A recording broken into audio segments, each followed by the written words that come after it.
بسم اللہ الرحمن الرحیم۔ السلام علیکم ناظرین، میں طارق اسماعیل ساگر آپ کی خدمت میں حاضر ہوں۔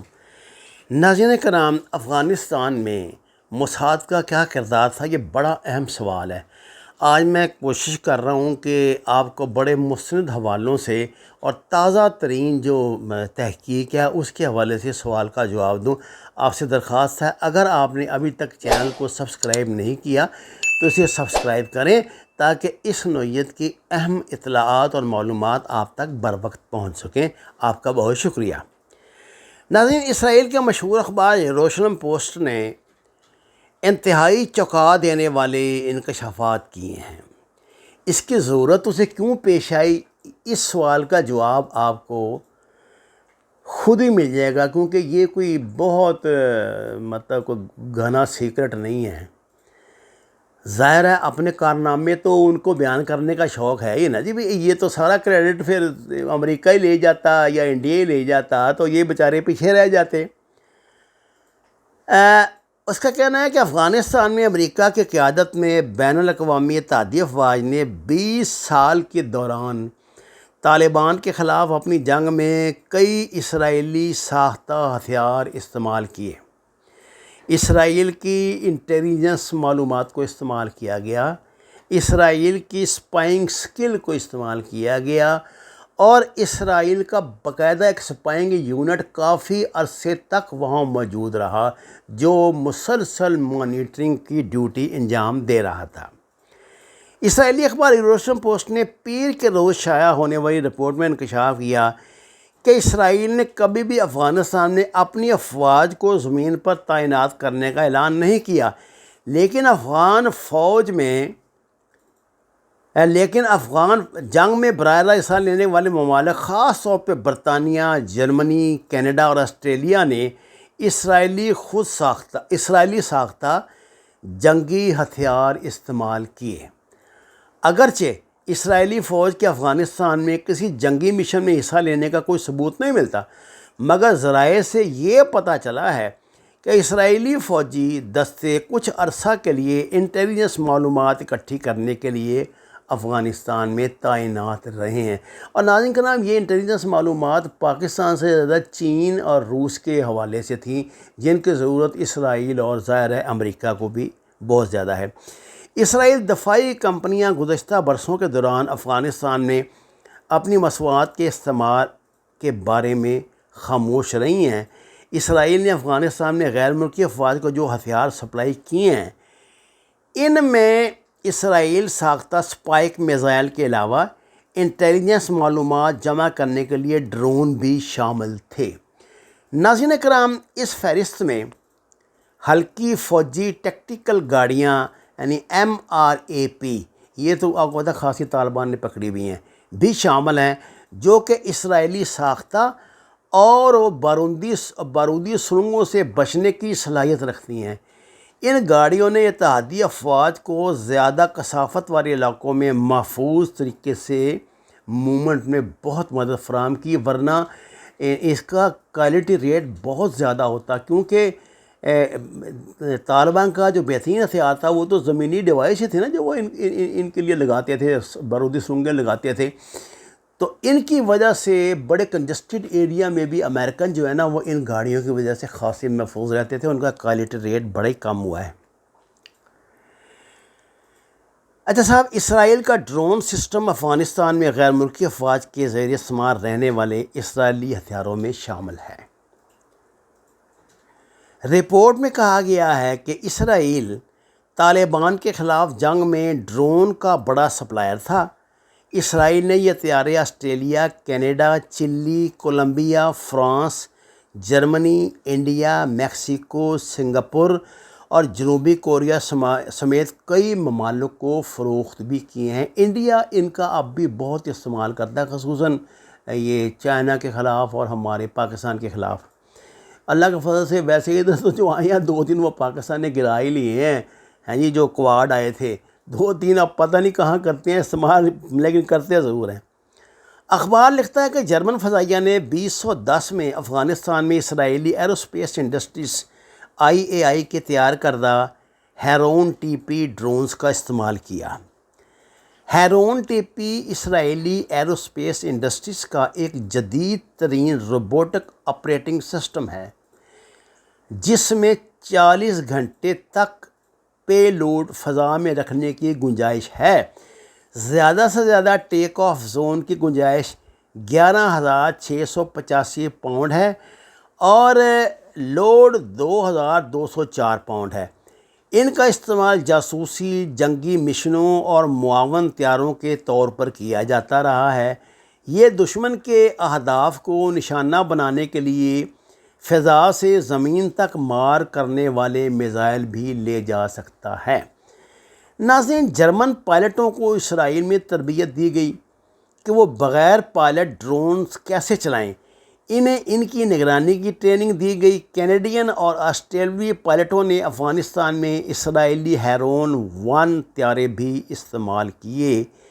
یہ طیارے سیٹلائٹ اور infrared photoelectric sensors کے سلسلے میں ڈیٹا لنک سے لیس ہوتے ہیں۔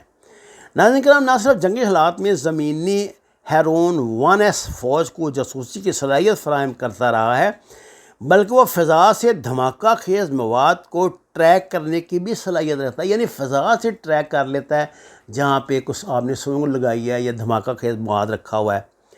رپورٹ میں کہا گیا ہے کہ ان میں سے کئی طیارے افغانستان میں گر کر تباہ بھی ہو چکے ہیں۔ اخبار نے رپورٹ کیا ہے کہ 2005 کے بعد سے افغانستان میں آسٹریلوی فوج نے اسرائیلی ایلیٹ سسٹمز کے تیار کردہ اسکائی لارک 1 ڈرون بھی استعمال کیے ہیں۔ 7.5 فٹ کا یہ ماڈل فوجیوں کی جانب سے ٹیکٹیکل نگرانی اور قریبی رینج کے انسداد دہشت گردی کے مشن کے لیے استعمال کیا جاتا ہے۔ ناظرین کرام، ان طیاروں کو 1 یا 2 سپاہی لانچ کر سکتے ہیں۔ یہ عمارتوں کی چھتوں پر یا بختر بند فوجی ٹرکوں کے عقبی حصے سے چلائے جاتے ہیں۔ یہ ڈرون آپریٹرز کو پرواز کے بعد براہ راست ویڈیو کوریج فراہم کرتے ہیں۔ ناظرین، رپورٹ میں کہا گیا ہے کہ آسٹریلیا نے عراق میں بھی فوجی مشن کے دوران اسکائی لارک استعمال کیے تھے، اور ڈرون کے علاوہ اسرائیلی company Rafael advanced defence system کے اسپائک NLOS میزائل افغانستان میں برطانوی اور کینیڈین فوجی اہلکار استعمال کرتے رہے ہیں۔ رپورٹ کے مطابق ان میزائلوں نے طالبان کے خلاف لڑائیوں میں فعال کردار ادا کیا، اگرچہ برطانوی آرمی نے ان کے استعمال کو خفیہ رکھنے کی کوشش کی، لیکن انہوں نے 2014 میں ان میزائلوں کا استعمال کا عوامی سطح پر اعتراف کیا تھا۔ ناظرین کرام، افغانستان میں اسرائیلی کردار صرف ہتھیاروں کی ترسیل تک محدود نہیں تھا۔ سن 2019 میں ایرانی میڈیا کے حوالے سے دعویٰ کیا گیا کہ اسرائیلی افواج افغانستان میں انٹیلیجنس معلومات اکٹھی کرنے کے لیے کابل بھیجی گئی تھیں۔ اس وقت روسی سپوتنک ایجنسی نے اسرائیلی امور کے ایک ماہر کا حوالہ دیتے ہوئے کہا تھا کہ اسرائیلی افواج وہاں تعینات امریکی افواج کے فریم ورک کے اندر کام کر رہی تھیں۔ اسرائیل کی افغانستان میں فوجی سرگرمیوں کی افغان حکومت کی طرف سے باقاعدہ منظوری دی گئی تھی، اور حکومت کو اسرائیلی فوجی کارروائیوں کے بارے میں علم تھا، تاہم اس حوالے سے اسرائیل اور افغانستان کی حکومتوں نے کوئی تبصرہ نہیں کیا۔ میں آپ کو یہ ایک بہت بڑی خبر نہیں ہے، لیکن آپ کو بتا رہا ہوں کہ اشرف غنی کا ان سے معاہدہ ہو چکا تھا کہ وہ اسرائیل کو تسلیم کرنے والا تھا۔ صرف یہ تھا کہ وہ اس انتظار میں تھے کہ کوئی ان کا سٹرانگ ہولڈ ہو تھوڑا سا، اور طالبان کو یہ کوئی زمین سے لگائیں تاکہ جو مذہبی ریزسٹنس ہے اس کا امکان زیرو ہو جائے۔ مغربی افواج کے افغانستان سے نکل جانے اور طالبان کے ملک میں اقتدار پہ قبضہ کرنے کے ساتھ طالبان نے کچھ امریکی ڈرون سمیت جدید امریکی ہتھیار بھی قبضے میں لیے ہیں۔ چونکہ کینیڈا، برطانیہ اور جرمنی نے کئی سال قبل افغانستان میں اپنا جنگی مشن ختم کر دیا تھا، اس نے اسرائیلی ڈرون یا جنگی ہتھیاروں کے طالبان کے ہاتھ لگنے کے امکانات بہت کم ہیں۔ یہودی ہمارے نبی صلی اللہ علیہ وسلم کو ایسے جانتے اور پہچانتے ہیں جیسے ایک ماں بچے کو جانتی اور پہچانتی ہے. انہیں پتہ ہے کہ نبی کریم صلی اللہ علیہ وسلم نے بند کے متعلق اور ہند کے متعلق اور خراسان کے متعلق کیا فرمایا تھا. اس لیے تاریخ گواہ یہ ہمیشہ درپردہ ہی رہے اور مکاری سے چلتے رہے. یرموک کا میدان ہو یا کوہسار کا ریگستان، مگر ہمیشہ اللہ ہی ہمارا مددگار ہوا ہے.